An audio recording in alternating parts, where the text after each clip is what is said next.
Good evening and welcome to the Fredonia Central School District Board of Education meeting for Tuesday, February 25th, 2020.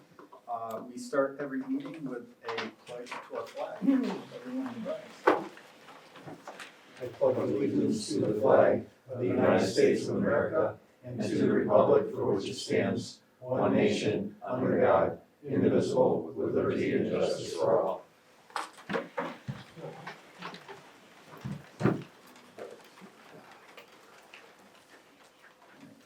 Seems I do this, but the board has reserved this time to hear comments from the audience. Those wishing to address the board are asked to stand, give their name and address, and limit their comments to 5 minutes or less per individual or group.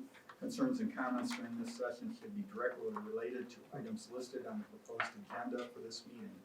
Audience members seeking response should complete a board correspondence sheet and return it to the district clerk, Christine Slagle. Is there anyone who would like to make any comments? No? Okay. We have a proposed agenda that everyone has. If you need one, they're on the back. They're up here. Thank you. The adoption of the consent agenda upon a motion and a second, an affirmative vote by members present approves each and every item so designated. However, prior to the adoption of the consent agenda, any board member may remove any item from the consent agenda. This item will then come up for discussion as part of the regular agenda. The purpose of the consent agenda is to expedite routine matters so that the board has more time to deal with substance matters. We have all items of personnel are included in the consent agenda, and in new business, we are excluding 8A, which is a donation to the district. Everything else under new business will be, new business and personnel will be part of the consent agenda. Is there anyone who would like, well, I guess I need a motion to bring this to the floor first. So moved. Mr. Hawk? Do I have a second? Ms. Gagenschatz. Is there anyone who would like to pull anything out of this? No? We're all okay? Okay. If not, if everyone in favor of approving the proposed consent agenda, signify by saying aye. Aye. All opposed? Great. We have the minutes from last meeting, February 11th. Can I have a motion to bring that to the floor, please? So moved. Mr. Johnson, any second? Ms. Fortner. Any questions, comments, concerns, corrections, deletions? Everything's okay. Everyone in favor of approving, signify by saying aye. Aye. All opposed? That is passed. We go to administrators' reports. We have a public forum for Smart Schools Bond Act, and since Mr. Prince is not available, unfortunately, if you want to discuss that, please. I certainly will. So we are currently in the open comment period for the Smart Schools Bond Act, which was presented at our last board meeting. At this time, I'd like to open to the floor any questions the public may have regarding the plan.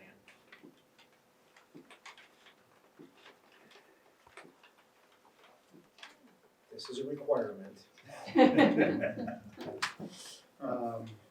Our next step in our plan is to include the Smart Schools Bond Act plan for board review and potential approval at our next meeting on March 10th. Okay. Next up, we have draft one of the proposed budget. Mr. Yes, I have a short PowerPoint for that.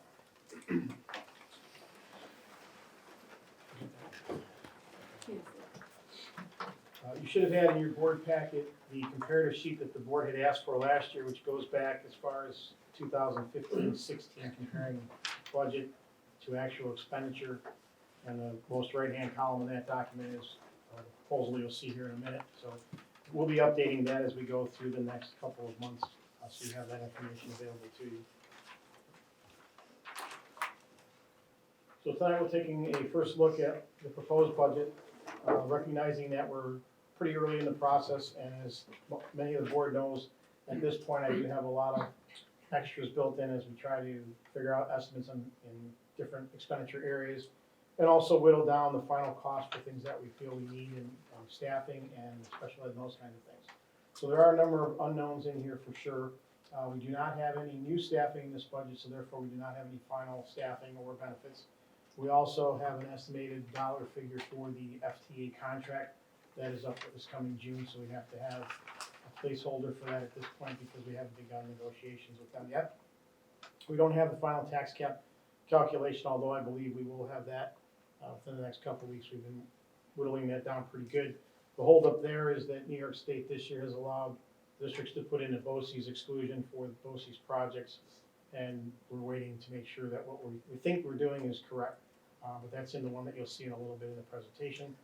We don't have the final BOCES costs. We spoke about that a little bit last meeting, that our special ed is in a upward trend and in the state of flux, so we have to take a look at that. And obviously, we don't have the final state aid figures because the legislators haven't done that yet. So going by major category, salary and benefits overall are up $398,000.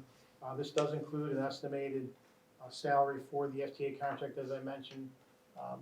Also reflects retirees, which I'll show you on the next slide for this year. You don't save on retirees until you get to the second year generally. It also has all the non-instructional salaries and then the benefit increase, which is $16,000. As I mentioned, we do have the 5 retirements that were approved by the board. The retiree projected replacement at step 4 with 30 hours in the master's, which is off the current FTA schedule. And then each of the individuals that retired was eligible for the contract incentive. So basically all of that washes out. It's about a $5,000 savings to the district. As I mentioned a moment ago, that's typical. You do see the savings in year 2 and so on if you hire younger teachers to replace older teachers. In the area of benefits, the big ones here, New York State Employees Retirement, the estimate is about, the percentage is about flat with 1920, so we have a minimal increase there. New York State Teachers Retirement System is decreasing for 2021 from 10.68% to 8.86%. So that's good news for us and allowed us to save a little bit there. It will be going up if the projection holds for 21-22. Social Security is based upon staffing. The next group, workers' comp, group life, unemployment, long-term disability, those all stay about the same every year. We've had minimal increases in any of those policies. Group health insurance, we currently have a placeholder in there. We're working through using actual staffing and factoring in the retiree differences and so forth to get a final number there, but I don't anticipate it'll be any higher than that. And so overall, factoring in the teachers' retirement system savings, you're up $16,000 at 0.3%. Equipment, materials, and supplies, overall, you're up $142,000. 51,000 of this increase is in equipment. We have projections in for maintenance and custodial purchases. We're waiting on final information on that. I've currently projected a slightly higher amount in the curriculum, music instrument replacement cycle. Andy Bennett and I need to get together on that. Athletics, we're up about 15,000, which is mostly the desire to replace 2 of the machines in the weight room, an elliptical and a treadmill, I believe. So that accounts for that. In the area of materials and supplies, we're up 90,000. 23 of that is custodial maintenance area, and 11,830 of that is in the print shop because of changes to the estimate for paper prices. We're also up 17,671 in athletics, which is attributed to the fact that we added some teams and need to get uniforms and things of that nature. Mr. Forbes, can I interrupt you for a second? So this is where we are today, and these increases are requests. Correct. Right? And the plan is for you and I to sit down with each owner of a budget and go through these requests and figure out how we can narrow these back a little. Correct. We haven't done any of that yet. Contractual expense and BOCES services. This is being driven in majority by the BOCES services. We discussed that last time, that our special ed is up about 500,000 this year, and with the additional slots that I typically budget this time of year, I'm looking at about a $900,000 change budget to budget in that area. We do have a $186,000 reduction in the BOCES project, which I mentioned had come off. The third year was 1920. And we haven't gone through with each building on those either to match up service requests with actual service needs.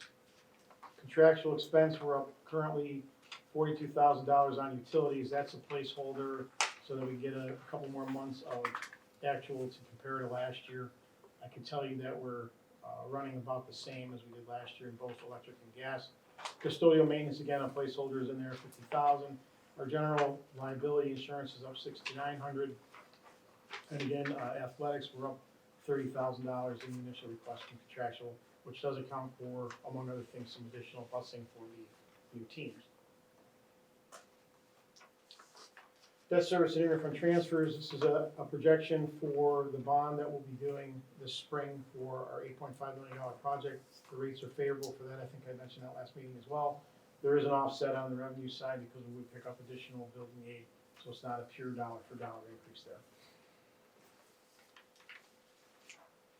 We're using in this draft an estimated tax cap calculation in the state aid using the governor's proposal from January. Again, we're hopeful that the budget is on time for April 1st for final state aid amounts. Taking a look at the revenue side, right now for state aid, we're looking at a projected increase of $324,000. $240,000 of that is the debt service offset. We're also looking at about $210,000 of pure foundation aid as a positive, and $106,000 decrease in BOCES aid, which is a reflection of their project coming off and losing the aid on that. So overall, about $324,000. The governor this year looped together in foundation aid, hardware, software, textbook, and library aid. So when I'm giving you the figures that I just gave you, what I've done in my budget documents is I've still kept it split, knowing that they come together as a whole. So those are the categories that were different there. Local sources. That state aid, you've got, that includes your BOCES reimbursement? Yes. It does? Yes. Because with all the increases this year, you get that back next year, and that's included in that. The projection is based upon the current special ed is not. I'm going based upon the governor's, which is based on last year's or this year's categorical. So it does not include any offset at this point for any changes on the BOCES side. Okay. So we will get more than what this is projecting? Yes, correct. So local sources, I haven't done anything with that yet. Federal aid right now, I'm maintaining at 90,000, but that would be something we could look at, a bump there based upon our Medicaid reimbursement. Fund balance right now, I'm just got a placeholder at $1 million, which is where we started last year. And you can see the effect on the tax levy. We're right now at an increase of 1.5 million, and obviously that's a figure that we'll need to work on. In terms of budget caps, What's the 1.5 billion equal in a percentage? percentage on the tax levy? Yeah. I didn't print that. I don't have that. 9.5? Probably, because the budget's up 6, so probably. So we'd have to comply with budget caps if we're defeated twice. We're currently at 13.05% as an administrative cap with 214,000 into that. That'll adjust as we go through the process of bringing the budget down. We would need a supermajority if we wanted to override the budget, and if it's defeated twice, it does go to a 0% increase. In terms of the tax cap, just to give you an idea where this is at, again, the tax cap is not a 2% cap because of the exclusions that each district gets to use based upon debt service. If there was any changes to TRS or ERS, which is not this year, and now we have the BOCES piece of it as well. So our calculation comes out to allow a maximum tax levy increase, if we so chose, of 3.06%, which would be a $491,000 increase in our levy, and a maximum levy of $16,550,000. Our current levy is $17,600, so to get to the cap, we would need to reduce $1,069,000 of expense for ad revenue. And again, bearing in mind, this is a really early look at this. I added a different slide this year just to give you an idea. These are the major budget categories: general support, total instruction, transportation, and undistributed, which is, and what it is, I went through each area and kind of listed for you what might be included in there. So you can see the general support, which is basically all the offices, custodial maintenance, utilities, print shop, BOCES, central data, et cetera. We're up to 114,000. Total instruction, which is regular ed, special ed, library, guidance, school psychology, co-curricular, athletics, nursing. We're up 1.4 million, which you would expect based upon what I said about the BOCES cost. Transportation, we're up 34,000, and undistributed, which is employee benefits and debt service, it's 277,000, which is based mostly on the change in the debt service. And then in summary fashion, this is by major expenditure area. You can see that we're currently sitting up 6.1% total estimate, both on the, just to show you on the expense side and the revenue side that they balance out.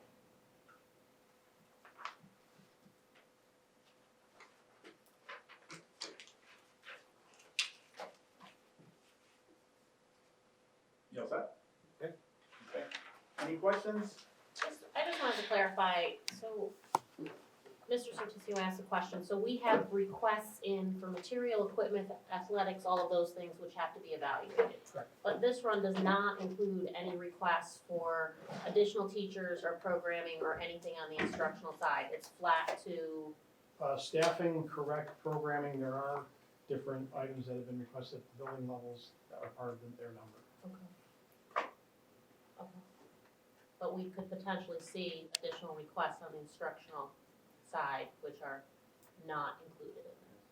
We've had a number of conversations with building principals and Sparrow as well about staffing requests, and we've gone back and forth a little bit, and I do need to get back with each of the principals to finalize where their requests are as we continue to monitor enrollment, class size, and some of our other student needs as well. So we're probably on version 2.5 or 3 of our work together on that, and there's a little bit more fine tuning that needs to happen before I'm ready to present it to the board. Thank you. Do we see any, is there any indication of an increased enrollment, decreased enrollment? We're expecting steady, So, well, our enrollment is actually fairly steady. Where we see issues are where we have pockets of enrollment that are a little bit bigger. For instance, 4th grade will be a little bit bigger next year than it is this year. Is that correct? Mark, am I right about that? Yeah, I was just looking at your numbers before. And we need to establish for our district what is fiscally responsible and educationally sound when it comes to class size. Ms. Piper and I have had a lot of conversations about our pre-K and our kindergarten program. She's done a nice job doing some advertising for our pre-K program. As of today, we have about 41 registrants for next year. I need to do a comparison to last year at this time to see if that's about the same or not. But we're generally in the low 90s in pre-K and K. So we do need to keep an eye on what our class sizes are at all levels. But they're not all apples to apples comparisons. When we look at our high school, it's a complicated schedule, not necessarily because of the structure of the schedule, but based on some of the courses that we offer. I think we pride ourselves in Fredonia at being able to offer a wide breadth of courses, and with that, particularly when you come to some upper level or some unique courses, you may see some smaller class sizes. So what Mr. Paschke and I will be doing in this conference with Elma Scheduling is really taking a look at enrollment in each subject area to determine what his staffing needs may be. And I'm excited to lend my expertise in that area because I missed that work, Mr. Paschke. So, sorry. So that's where we're at this point. So if we have approximately 95 students in each grade entering, and we have estimated 125 graduating, I know that's not apples to apples because it's pig in a python kind of a thing, but we have to look at it long term, that eventually it's actually a reverse pig because it's a smaller amount working through the whole system so that in 10 years, those class sizes of 90 are going to be graduating at 90 instead of 125. You're absolutely right. We have to take a long view when it comes to staffing. I've been very clear that I am not a fan, nor will I propose that we hire a teacher for a year, because I have a bubble of students. There's different ways we can support, and we should. That's not good practice for, that hiree or for us as well. Any other questions? I have one. Yes. Mr. Forbes, you said TRS is slated to go back up next year, and we already know that. It's one of the very few things in the school budget development process that we know well ahead of time, correct? So do you know off the top of your head what the percent increase will be? It's going into the mid-nines, I believe, like 9.5, 9.6. And we have at our disposal, should the board choose to pursue it, the opportunity to offset those costs through a teacher retirement reserve. Yeah, one of the conversations that we'll have to have in the next couple months as we go through this is to talk about a teacher's retirement reserve, and if we're gonna fund that and at what level. And also the second capital reserve that we created, we haven't funded that yet, so we may wish to look at that. But part of that will be ultimately the discussion on applying fund balance to this budget and where we're at that point, I think. Thank you.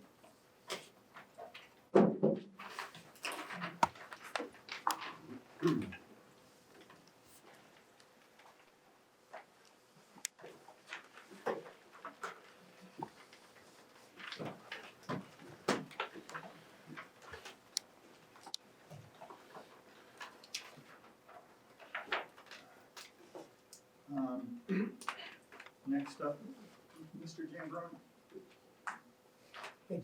There we go. Are you okay being here? You need to step out for a snack or something while we discuss the schedule next year? I was just reviewing it again, and I see we have a nice, as we mentioned prior, All right. 7 weeks of seat time between Regents exams and the winter, the summer, the spring break. Mr. Certisio, would you like to comment? Sure, so, I don't know if I want to be between Mr. Forrester and Mr. Jambron right now. So, as you're aware, BOCES works on a regional calendar, and school districts may or may not adopt it. It's really up to them. And obviously, as a board, you have the final say in what our school calendar looks like. I did meet with the labor management team, which are the leaders of each of our unions, to review options for next year's calendar. What you have before you is a very close version of the BOCES regional calendar. One of the things that you'll notice in those green shaded days are staff development days. Very different for Fredonia is to start the year with 3 staff development days. We could have started with 2, we could have started our staff development in August and really had our students come back a week earlier. But that would have absolutely thrown off our students that are in BOCES programs, both the CTE programs as well as some of our special needs students. So that was a big crux at wanting to start on the same path as most of our counterparts in grade 2. The rest of the calendar is the same, with 2 exceptions. One, I believe, is February 16th is the staff development day for Fredonia. It's a proposed staff development day for Fredonia. That is the week of the midwinter recess. So our students would have classes the 17th, 18th, and 19th of February, where BOCES is not in session. And then as we go on further, the spring recess is March 29th through April 9th. The region is off on that Friday, the 2nd, that's Good Friday, through the following 9th. So we have 3 days in February and 4 days in April that are different between our calendar and the BOCES regional calendar. There are a couple of days that I'm considering, 3 days I'm considering in June to provide for you for the final reading for your consideration. And then our elementary folks have asked for half days on June 11th, 18th, and 25th. And those days are used to develop class list for the following year and do some other work. Yeah, class lists and finalize our RTI programs, we can pick up writing services in September right away, so we can give you time. And that, those days are important because it's work that needs to be done, but there's also some contractual language, I believe, that requires class lists to be provided by a certain time frame. I think June 15th, teachers meet in another place, and Yeah. so. And while we're on calendar, I may come back to you later this year to have a similar discussion about this June and offering that time. Our current calendar, this school year, we do not have half days built in for the elementary. Okay. I may come back to you and say, I think this is a good idea. To include half days. Yeah. I didn't include them in this version for next year because I was in conversations with both Ms. Piper and Mr. Drollinger. By the time that information was gathered, these calendars were already sent out to you. I didn't want to send out another version. Mr. Circles. Yes. Is state aid still a certain X number of hours a week, or have they changed it? Well, they've complicated it, and so it's 180 days minimum. Yeah. But then there's also instructional minutes. Right. So we have more than enough instructional minutes in our calendar.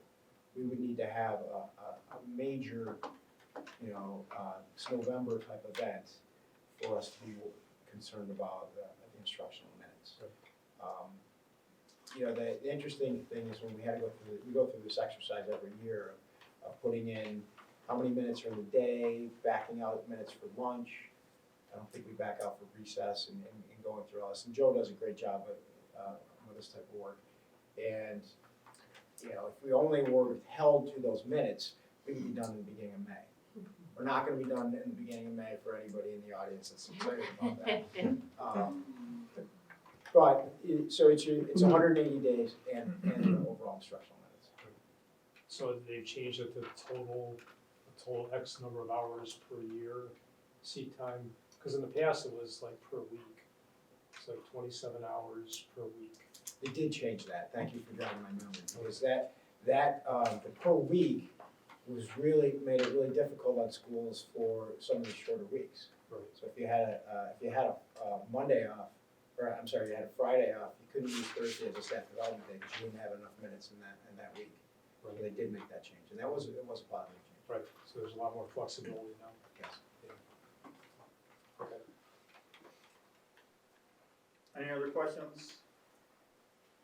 Comments? And we will have this this is just the first Correct. reading, and we're going into,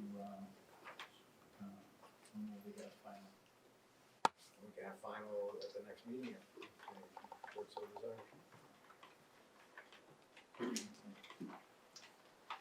desires. Next, we have a construction presentation for discussion. It's me, the PowerPoint?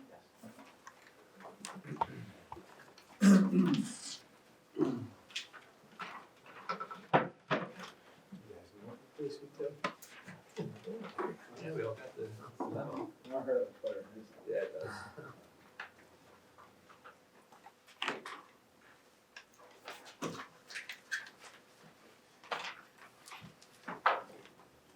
So I provided the board with a lot of information in the backup in regards to our capital construction project. And I wanted to take some time today just to go over where we were, where we are today, and where we're gonna be in probably a few short weeks. Okay? Just to rewind a little bit, before you ever met me, you made a decision to do some work on a capital project. And I believe you got some user groups together and really took a look at the facility and made some early decisions on some of the work that could be included. Right? And our project's called Capital Project 2017 because we were not very creative, and we actually voted on the project, I believe, in December of 2017. And the original scope of all that pre-work that was done was what was presented to the public to vote on, to determine whether they wanted to support a project or not. And there was secure entryways, of course. There was discussion about replacing the bleachers in the high school gymnasium, which I know Mr. Jambrone really appreciates. Some different facilities throughout the district. And we had some drainage issues on our back fields, and we're really hopeful that this spring we're gonna see how wonderful that drainage is. Some access to some bathrooms from the exterior for our visitors. We had to make some improvements to our playground, and that photo there is actually some of the new apparatus on the playground. Mr. Drollinger, still pretty popular back there? Still looking good. That's great. We needed to create a girls' athletic team room. We had obviously a lot of plans for work on parking lots and paving and access roads.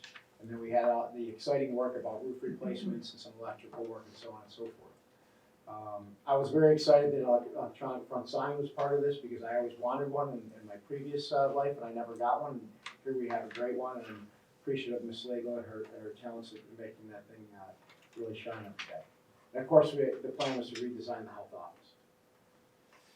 So when you plan a project and you're going out to bid, and I apologize that font is a little small, the way we structured it in this project, and I was part of this, along with the facilities committee and our architects, and as well as our construction management group, you create what's called a base bid.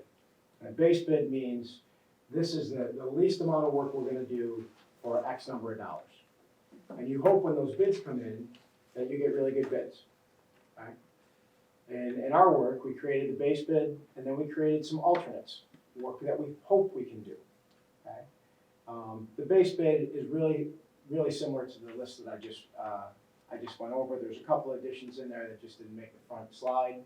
The alternates included things like, if we're going to vacate this elementary office and move across the hall to a new secure area, we should do something with this other space, because it's old and it's antiquated, but it could be very useful. So when you see ancillary areas, it's what now we look at as our elementary conference room, our middle school conference room, our middle school student services suite.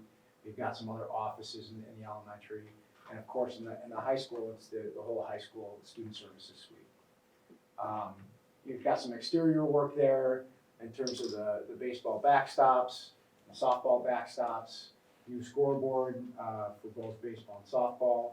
And again, this was all work that we hope to do. And one of the things you'll see there is mill and resurface area of the ring road. There was a pretty hearty discussion about whether we should have all the site work, and site work pretty much means anything outside. Roads, parking lots, drainage. I'd even put the playground in there, and of putting that all out in one bid rather than parse it out.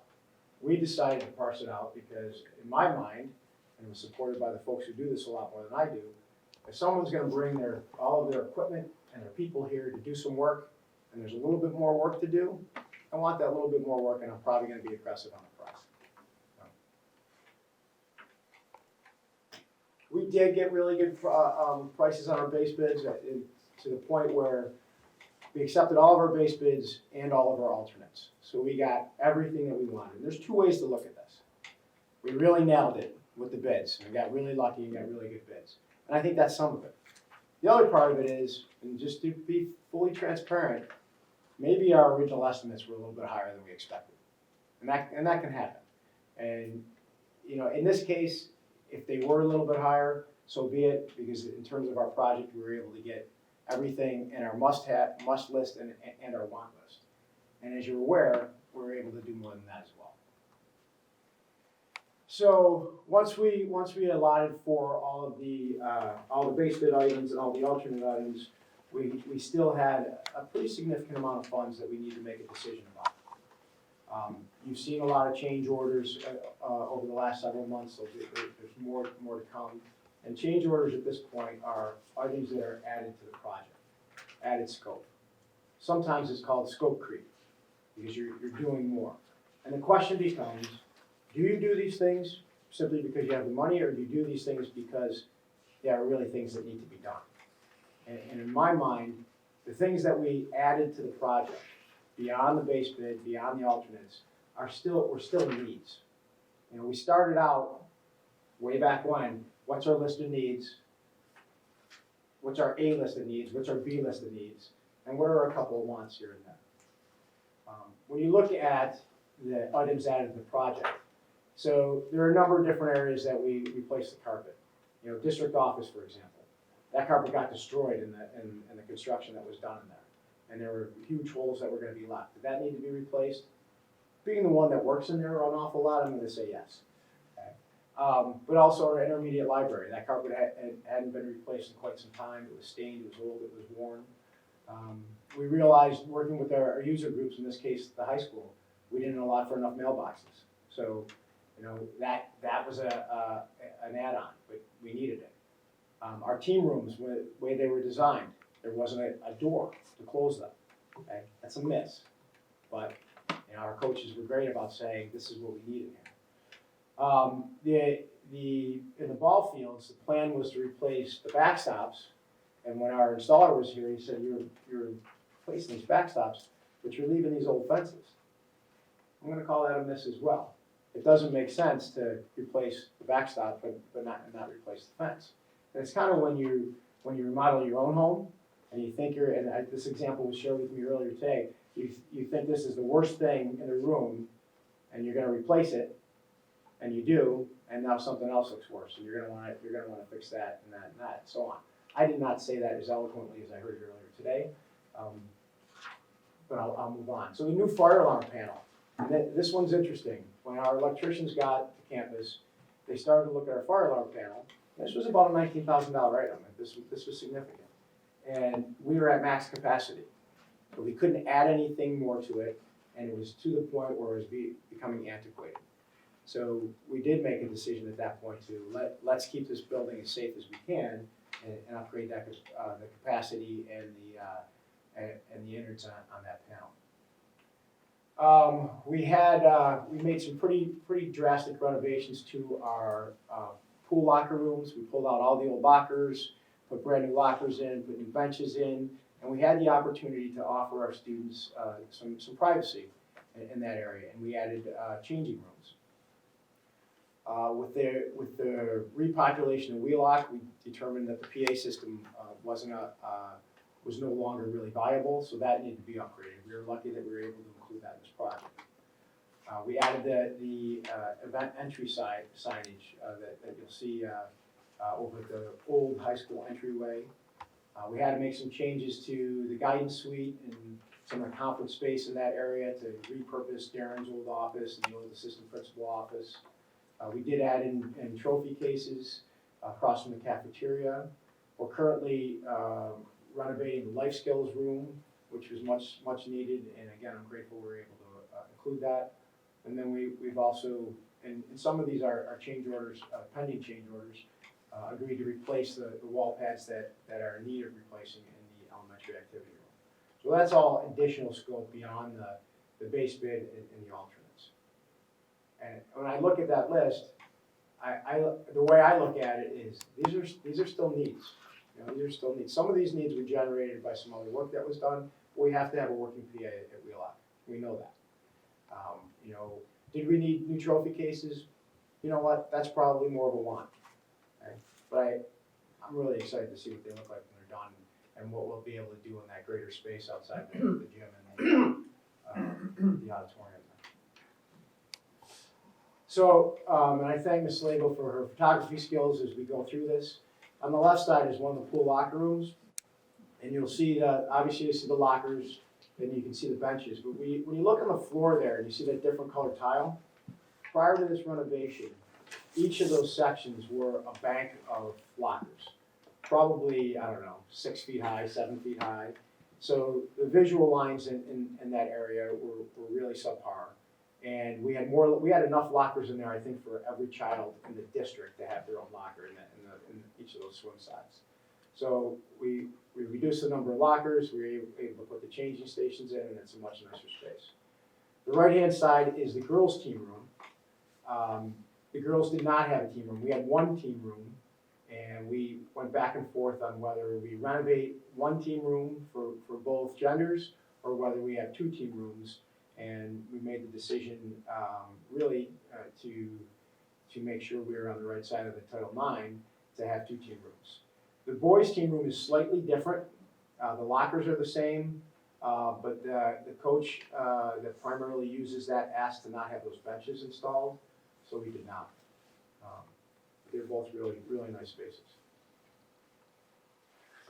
On the left, you'll notice one of the sidewalks out along the back of the building that connects the parking lot by the field house over to the elementary side, and actually winds up connecting with the asphalt walkways out back. On the right is the new carpet in the intermediate library. Really exciting shots of parking lots here, because that was a lot of our work. The left-hand side is a view of the parking lot towards the new loading dock, which we'll talk about in a little bit. On the right-hand side, if you can think back, and in retrospect, maybe we should have had before and after pictures. This entire parking lot was not a parking lot, it was dirt.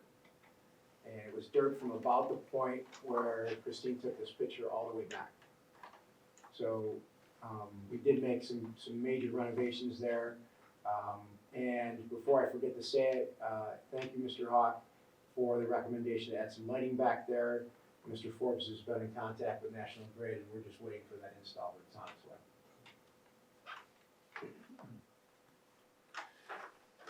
Again, parking lot shot that is taken from the loading dock looking out.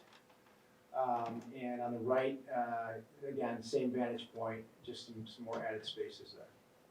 Now, of course, we did parking lot work in both high school lots and in half of the elementary middle school lot, along with the entire ring road. We did a lot of site work on this project. The nurse's office, and both of these photos really came out great. It was really a fantastic part of the project. And then our gymnasium. So we did a lot of work in the gym. You know, you see the bleachers there on both photos. You can kind of see, and I think there's another photo where we replaced the wall pads.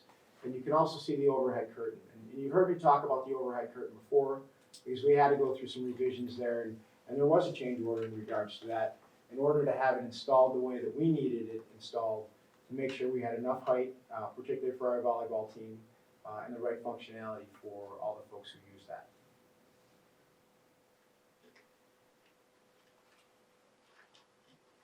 And you can see just this another photo of the gym. You can see the wall pads a little bit better there.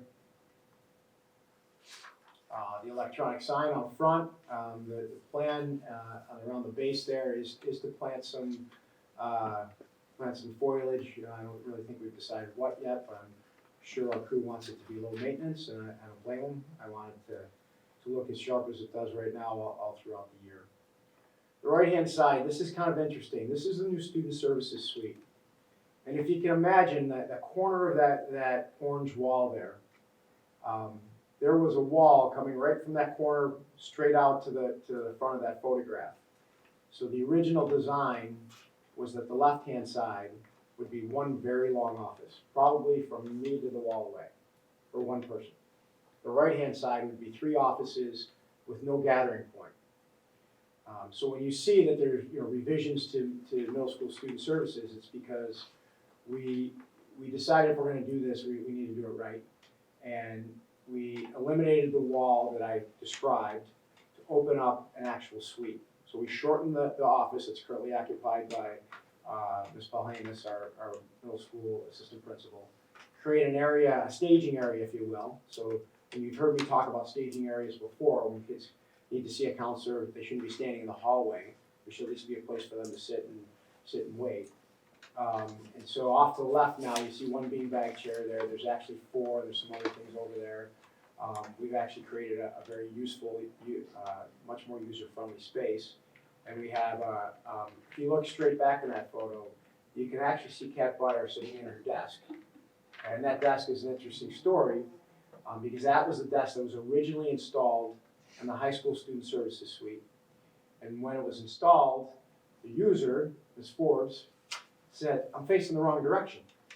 I can't be facing away from where people are going to come in." And you know what? She was right. So we were able to repurpose the desk for Ms. Byer, and obviously we had to get a new desk for Ms. Forbes. We had to get a desk from Ms. Byer anyway, so it just made sense to repurpose what we had. So in that suite right now, you have the assistant principal, Ms. Belhamus, you can't see her office door. You have Ms. Byer, our district social worker. You have Ms. Gavazzi, our counselor, and Ms. Robertson, the middle school psychologist. All of those folks do similar work, and it's great that we have them in a similar space now.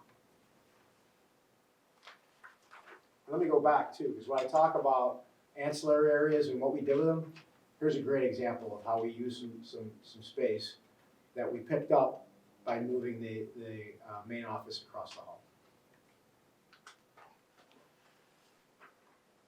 Is this elementary or is this middle school? Middle school. Okay, so there's the middle school main office on the left-hand side.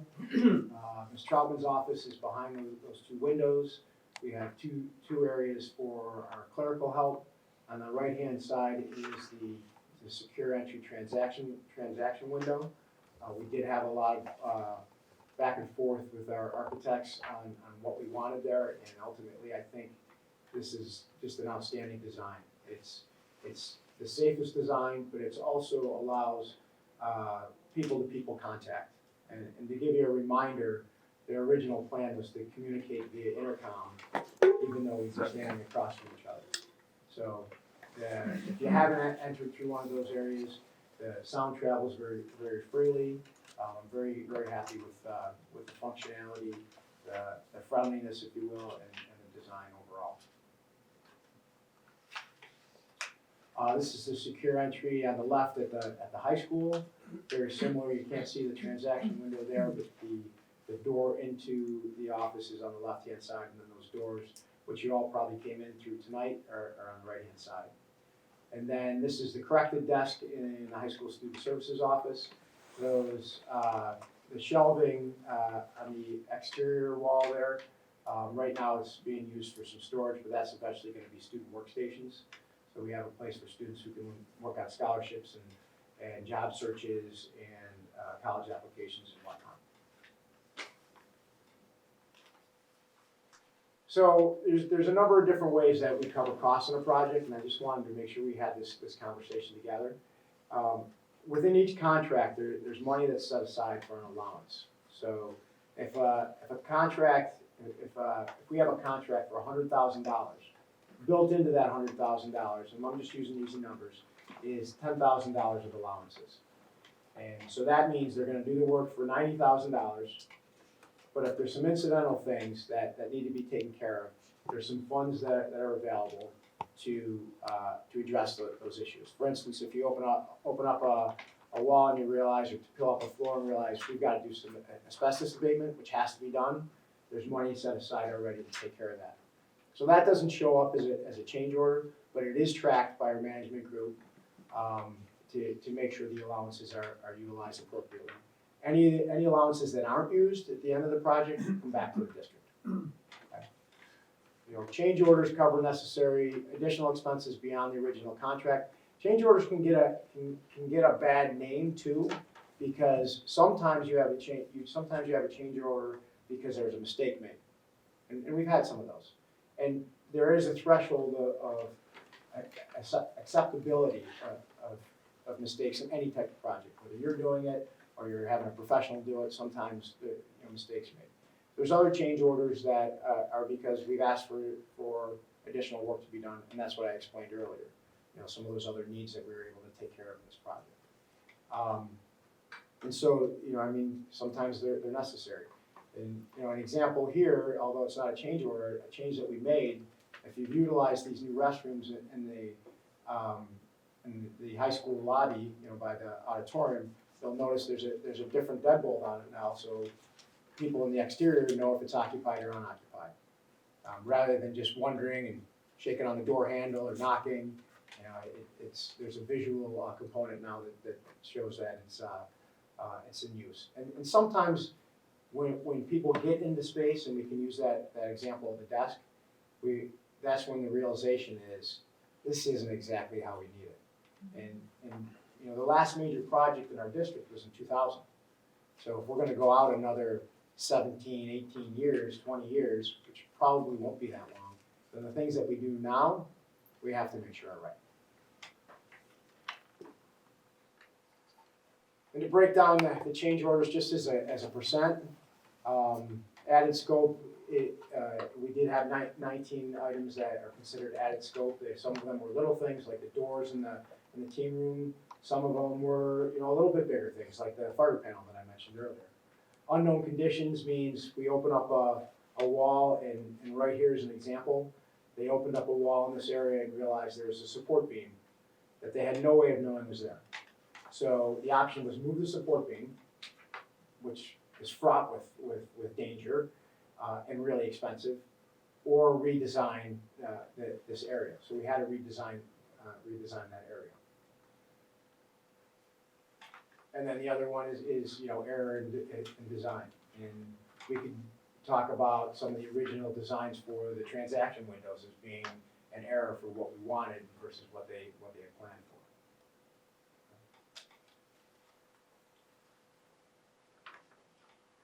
So on any project, you're gonna have items that need to be addressed. And I just listed a handful here. We really haven't gone back to our building principals and our buildings and grounds guys and said, give us a complete list. So some areas that we know that need to be addressed is that outside the new nurse's office, one of the electrical boxes isn't flush with the wall. That has to be addressed in some way, shape, or form. We've got some joints in asphalt that are a little bit wider than what we would like them to be. But in terms of asphalt, we've got a 1-year warranty. It makes sense to get through the whole winter, spring season to see if we have other issues there. I'm going to show you a picture about water on our asphalt walkway in a second. We still have some issues in our 3 new office spaces that there's a space between wall and window that does need to be addressed. And, probably with some sort of flexible gasket because I think that's a movable window. But those are just a few of the things. We have an issue with our loading dock, and there's a photo of that as well. In that the loading dock is in the upper right. You can't really tell from this photo. But very shortly after that loading dock was poured, it started to show cracks.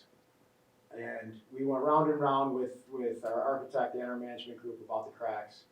And really, when you go back to when that concrete was poured, it was a really hot part of the spring or the summer. And they were negligent in not keeping that concrete wet like you're supposed to. There's also some issue that there are no control joints.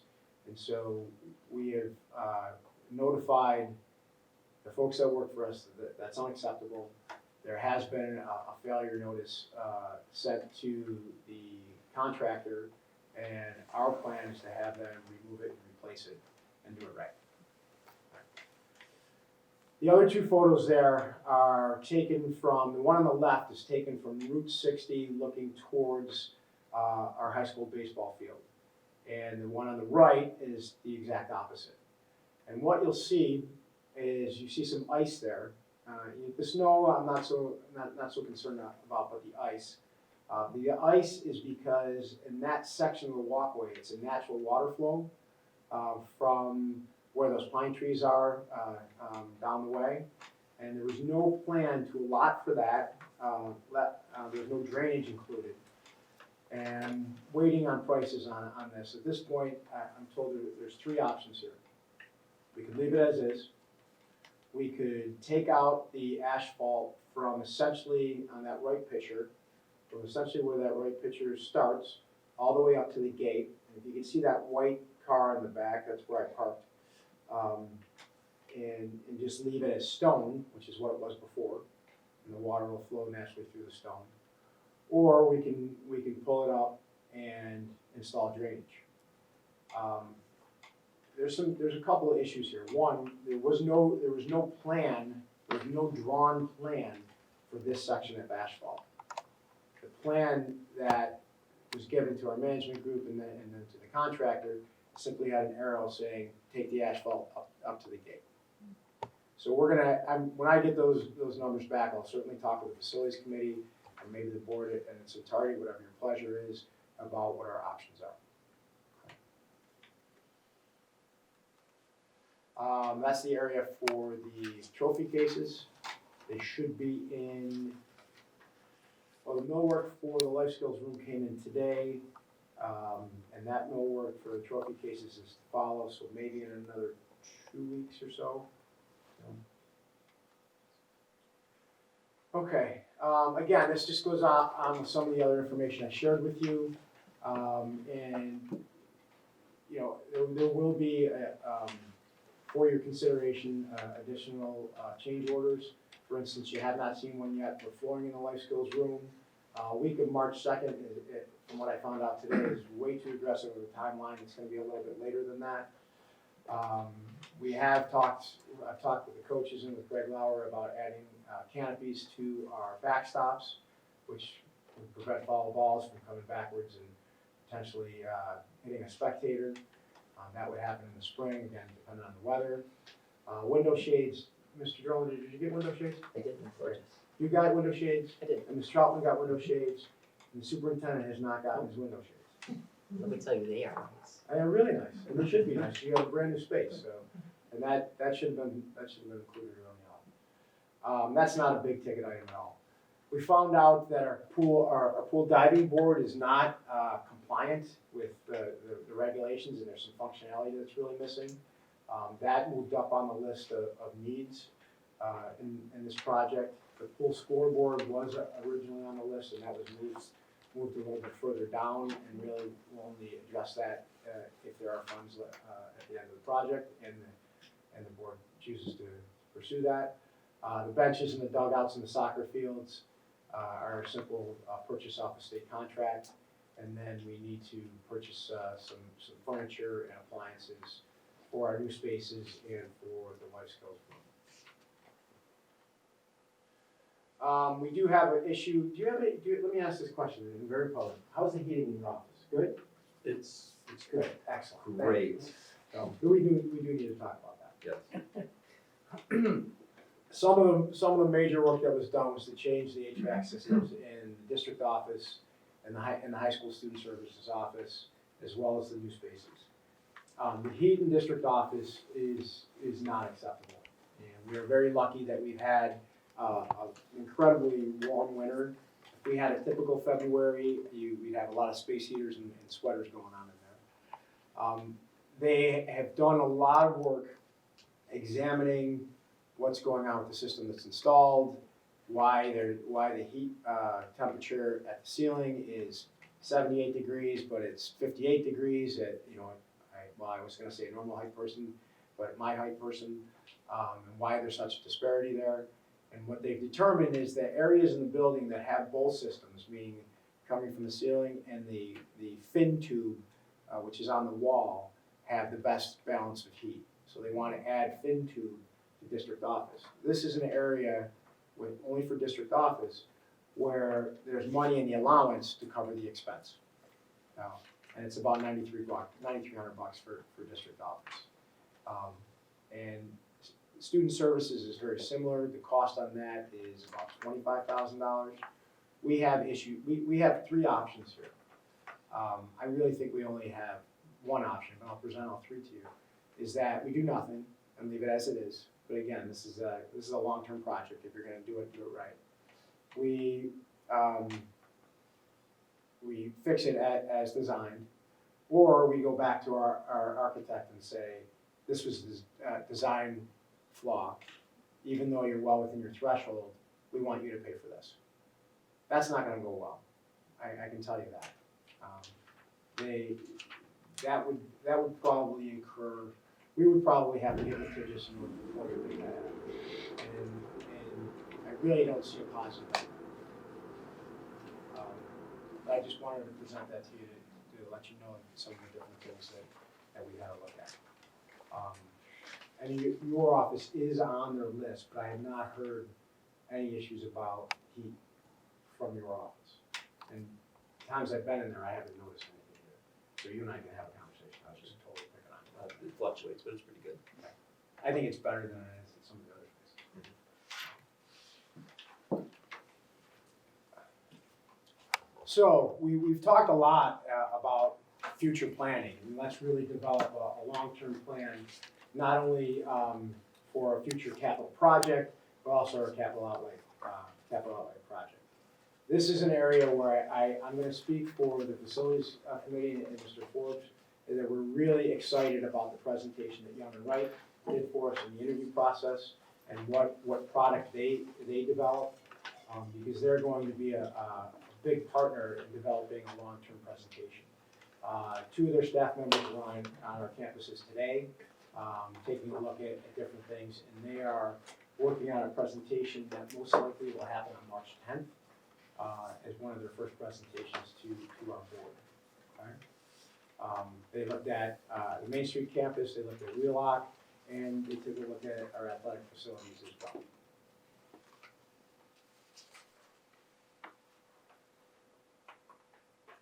Is that my last slide? What questions can I answer for you?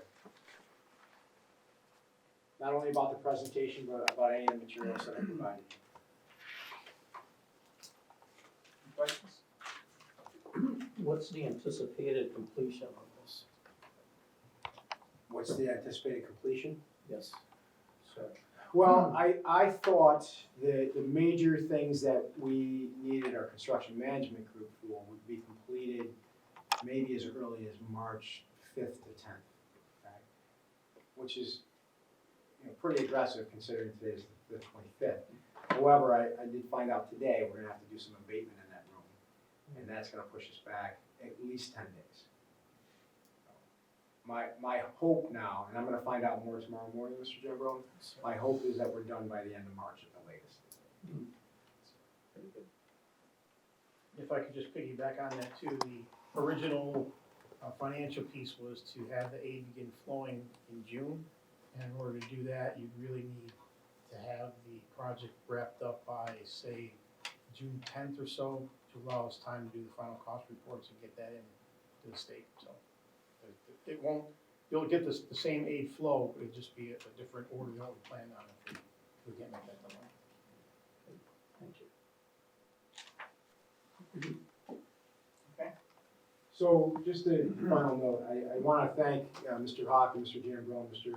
Forrester for their work on the facilities committee. They've certainly been great to work with. They've challenged me, and I appreciate that. It's helped me be better in my work here. This is a really fantastic project. We've been able to do a lot of really necessary things for our district and for our students. And I'm proud of it. I hope our community's proud of it. I hope each of you are proud of it. Yes, we've had some difficulty here. Yes, and sometimes it's weighed a little bit heavier on us individually and as a group than maybe it should have. But at the end of the day, when I walk up to that high school event entry or that district event entry, I think it just looks fantastic. I really do. And I'm really excited for the finishing touches. I'm working with Mr. Paskey about doing some sort of combination ribbon cutting and blue ribbon celebration sometime in the spring. I think it really should be a celebration. And a thank you to our community for their willingness to invest in the district as well.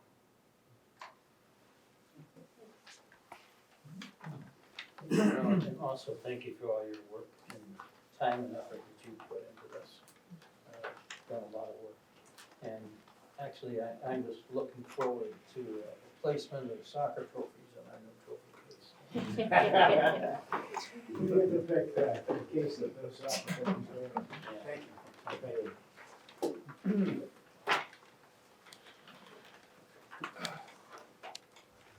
Next, we have financials, treasurer's report, budget status report for January.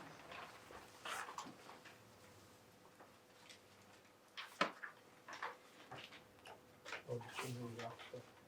I'll look at the job. Yeah. Oh, okay. All right. Let me catch up. Okay, just a couple things that I'd like to point out on the report. I had mentioned it in the budget presentation.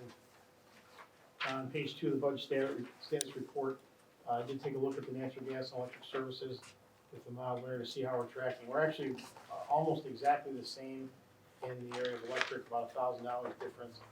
And this is through January 31st comparatively. And natural gas, we're down about $2,000. So I'm hoping that we see a little bit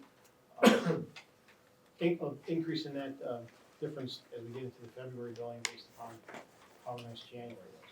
So there's that. Pages 3 through about 7, taking a look at all the instructional budgets for the current year. Everything's flowing. All the buildings are below what they had anticipated being at this point, so that's always good news on that front.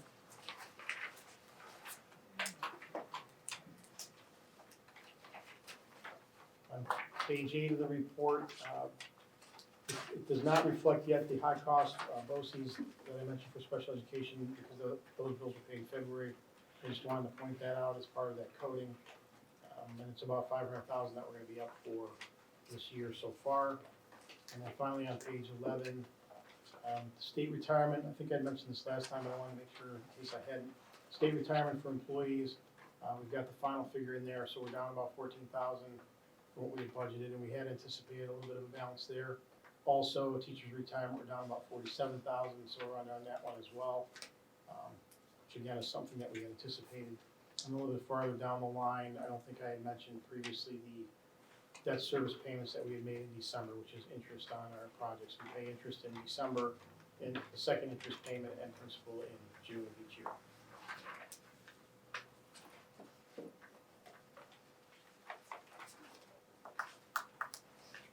Any questions? Thank you for those highlights, Mr. Forrest. We've got the revenue status report for January. Yes, a couple different versions here on the second version, which is the multiple column one, looks like that one there. Just, it'll be the same on all three, obviously, but wanted to point out we did receive 44,000 of basic Formula 8 as anticipated in January. We did receive our 63,000 of the BLT lottery supplement, and we also received a $53,000 payment on our Medicare, so we're to the good in that budget category for the year.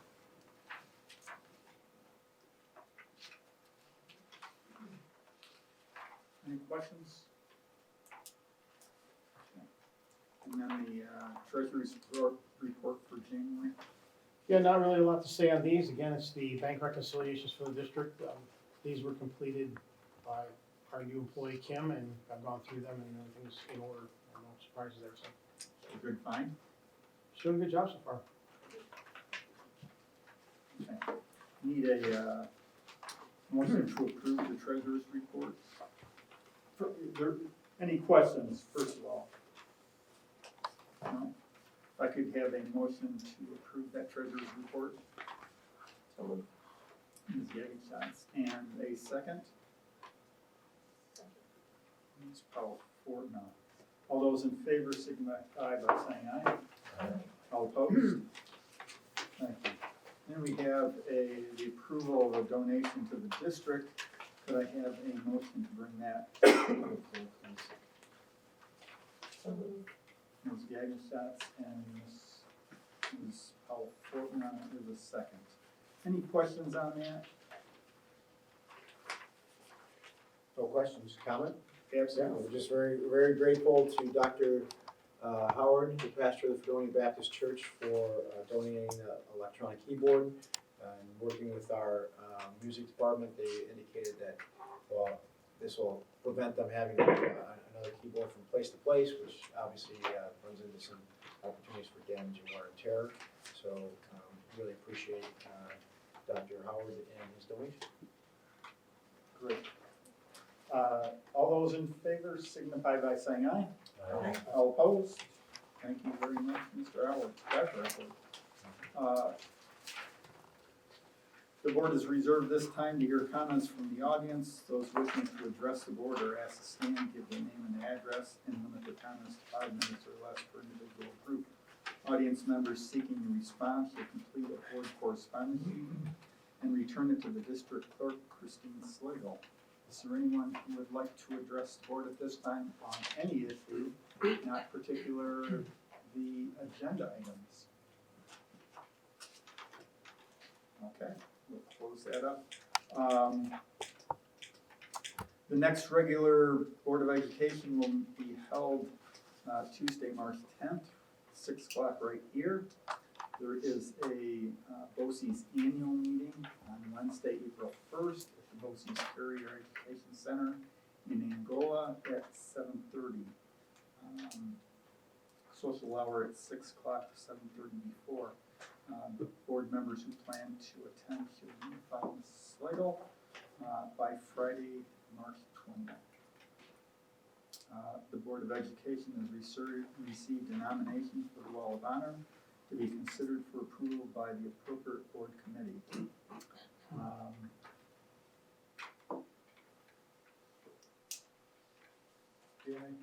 I do actually. Okay. I do, so just bear with me.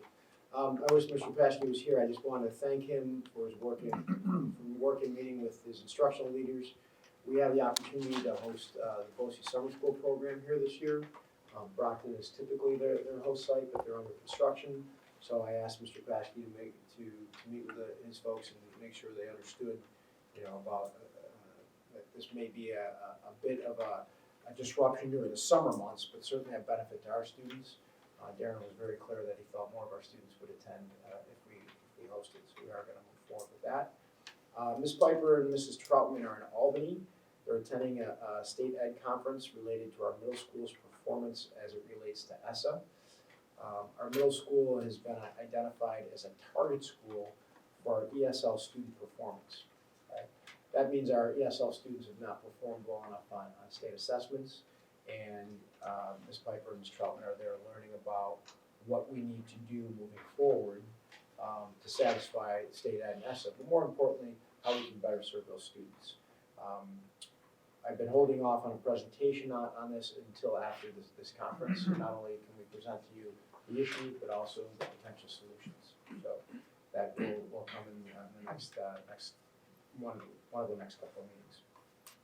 Additionally, I've asked Mr. Drolander and Mrs. Troutman to collaborate on developing a grade 1 through 8 STEAM initiative for our district. STEAM refers to science, technology, engineering, the arts, and math. These are typically hands-on, inquiry-based type activities. You may have heard about other districts actually dedicating space for these types of activities called makerspace, which is something we may want to consider in the future. Mr. Drolander and Mrs. Troutman are in the very early stages of developing a rollout plan, which will be a multi-year rollout plan. So this is not me saying expect to be surprised at our next meeting. This is, we're going to take our time and really plan this correctly. And I did mention the lighting in the back parking lot. Mr. Kalkemeyer and I were actually approached by the Fredonia Fire Department. They have asked in their partnership with the Chautauqua County Rescue Task Force, to conduct a rescue drill on our campus. The task force is composed of members of the Sheriff's Office, the Dunkirk and Fredonia Police Departments, the County Emergency Management Services, and the Dunkirk and Fredonia Fire Departments. The purpose of the drill would be to enhance coordination between the agencies, in case they're ever needed, and to practice their skills. The drill will be scheduled to take place on March 20th, which is a staff development day. There'll be no students in attendance during the day, and the area of the building they're asking to use will be marked off and off limits to staff. These types of drills are conducted with the highest level of safety and are a really great learning experience for our first responders. I've been part of several of them in my career. It's really important for the folks that potentially could be responding, actually respond in some of the spaces. School buildings are very unique and very difficult for these folks. So to allow them to practice on a day when our students are not here makes a lot of good sense. And I know Mr. Kapelmar will be an observer for that drill as well. Two other things. District Improvement Team, we are working to find a date for our next meeting, and I want to work with that group since we now have gotten through our mission statement. We seem to have a working group together to start unpacking portrait and graduate work and look at that over the next several months and probably into the fall as well. Okay.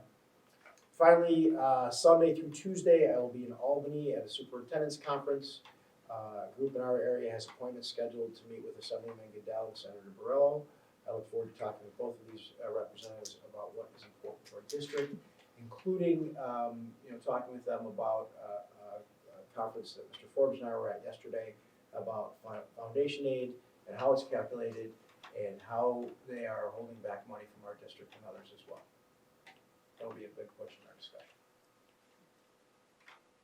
Any questions about anything I shared? Mr. Jambrone, thank you. Add or ask or comments? No comments, thank you. Mr. Hawk? No. Mr. Forster? Good, thank you. Ms. Gagerstock? No, Ms. Caldwell? Mr. Johnson? Wow. Mr. Drone?